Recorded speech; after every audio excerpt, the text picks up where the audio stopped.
ប្រាសាទអង្គរអើយថាត់ថែគង់វង្សច្រកក្រោមលុបតុងប្រាសាទអង្គរអើយអភ្នំពេញអើយខ្ញុំជួបអ្នកវិញហើយតុកសោកអ្នកបានស្បាយអដួងប្រ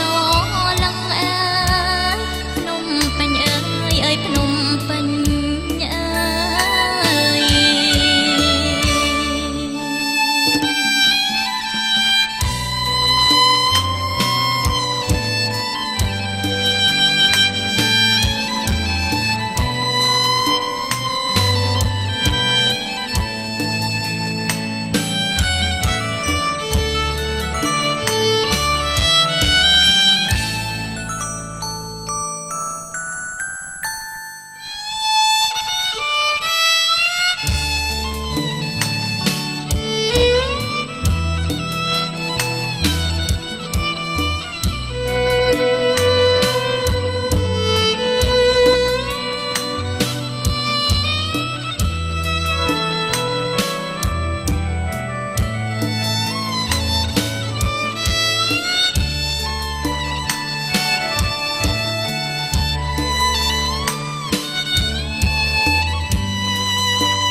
គង់វង្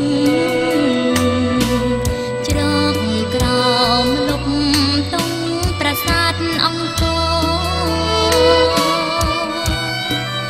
អើយថាត់ថែគង់វង្សច្រកក្រោមលុប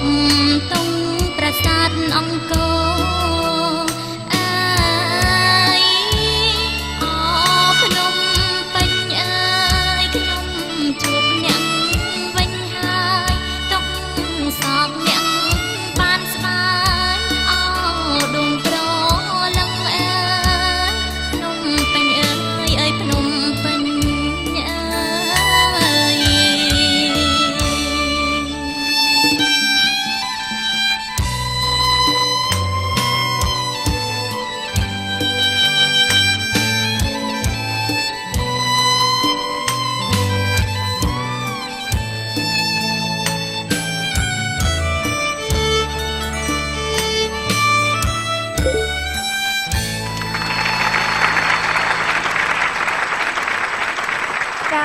អូនស្រីលក្ខបទចម្រៀងអោភ្នំពេញអើយគឺជាវិញ្ញាសារបស់បងអូន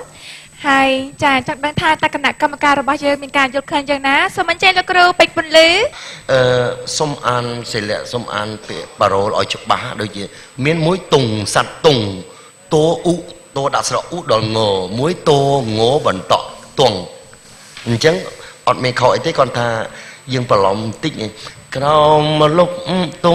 តុងប្រាសាទអង្គរបើយើងអានថាតុងពេកវាចំអញ្ចឹងក៏អត់អីទេគាត់ថាសុំប៉ារ៉ូលគឺអានឲ្យច្បាស់ប៉ុន្តែស្រីលក្ខអត់ខុសទេគាត់តែចលៀសគ្នាបន្តិចទេអញ្ចឹងគឺស្រីលក្ខធ្វើល្អច្រើនលោកគ្រូសុំសរសើរអញ្ចឹងជូនពរស្រីលក្ខជួបសំណាងល្អក្នុងវគ្គផ្ដាច់ប្រត់អរគុណច្រើនលោកគ្រូសូមអញ្ជើញអ្នកបងសួនចន្ទថាបទចម្រៀងអោភ្នំពេញអើយនេះនាងខ្ញុំសួនចន្ទថាសូមផ្ញើជូនព ពុកម៉ែបងប្អូននៅប្រទេសខ្មែរទាំងអស់ក៏ដូចជានៅឯនាយសមុទ្រចាសូមលោកទទួលសម្ដាប់បទចម្រៀងពីសិលៈដែលកំពុងតែប្រឡងចាសូមជូនពរឲ្យសិលៈទទួលបានដោយជោគជ័យ អរគុណច្រើនលោកគ្រូ សូមចាសសាមមកកាន់បងអូនស្រីសូមចុច B90 ញ៉ាំទៅកាន់លេខ626សម្រាប់ប្រព័ន្ធ Medphone